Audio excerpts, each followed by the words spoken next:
Halo pemirsa, apa kabar Anda? Senang sekali berita satu malam kembali hadir untuk menemani Anda. Dan selain 3 berita utama tadi, selama 1 jam ke depan kami akan menghadirkan beragam informasi baik dari dalam negeri maupun mancanegara. Berita satu juga bisa Anda saksikan di First Media Channel 419 HD dan channel uh, IndiHome Channel 117, Vision Channel 24, dan TV Channel 13, serta live streaming di berita1.com, serta akun YouTube Berita Satu dan aplikasi video. Dan pemirsa bersama saya Risa Kirana adalah Berita Satu Bersatu Menginspirasi.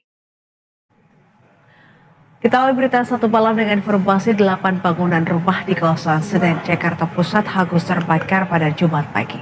Dugaan sementara kebakaran berasal dari korsleting arus pendek listrik. Pemirsa, aksi kejar-kejaran terjadi antara kepolisian dari Polres Sabes Medan dengan para pengedar sabu di Kota Medan, Sumatera Utara. Para pengedar narkoba ini panik berhamburan hingga menceburkan diri ke sungai demi menghindari kejaran polisi. Pemirsa, petugas gabungan dari BNN, Polri, dan TNI menggelar razia di Lembaga Pemasyarakatan atau Lapas Kelas 2A Kediri pada Jumat kemarin. Kegiatan ini dilakukan pasca terbongkarnya salah satu tahanan Lapas Kediri yang mengendalikan peredaran narkoba sebesar hampir 1 kilogram. Pemirsa, polisi gelar olah TKP untuk mengungkap kasus pembunuhan pekerja konveksi yang jasadnya dibungkus karung dan ditemukan di bahu jalan Daan Mogot, Tangerang.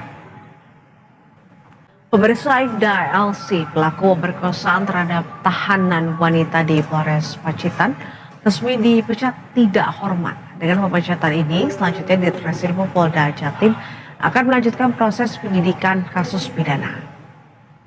Pemirsa, Gubernur Nusa Tenggara Barat atau NTB lalu Muhammad Iqbal meminta pelaku pencabulan dan persetubuhan yakni oknum ketua Yayasan Pondok Pesantren di Kabupaten Lombok Barat, Nusa Tenggara Barat dihukum seberat-beratnya.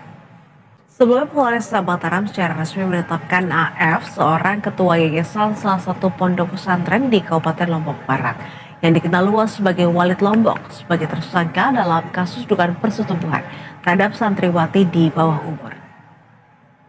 Kita ke informasi lainnya, pemirsa, Dinas Tenaga Kerja Kota Surabaya, Jawa Timur menerima pengaduan terkait dengan perusahaan yang menahan ijazah para pekerjanya. Kepala Dinas Perindustrian dan Tenaga Kerja Surabaya menyebut setidaknya ada 24 perusahaan yang tersebar di beberapa wilayah Jawa Timur yang menahan ijazah pekerjanya.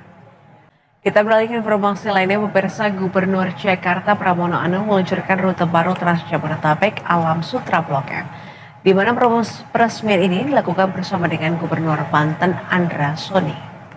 Pemirsa, kebakaran hebat melanda sebuah gudang home industri, pengolahan dakron, dan toko grosir di Tanjung Senang, Bandar Lampung. Kerugian atas insiden ini mencapai ratusan juta rupiah.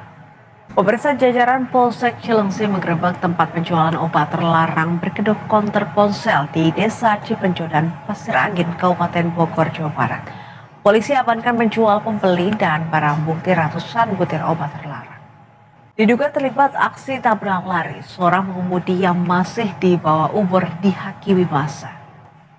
Pemirsa, kecelakaan terjadi antara truk tronton dan bus di jalur Pantura Demak.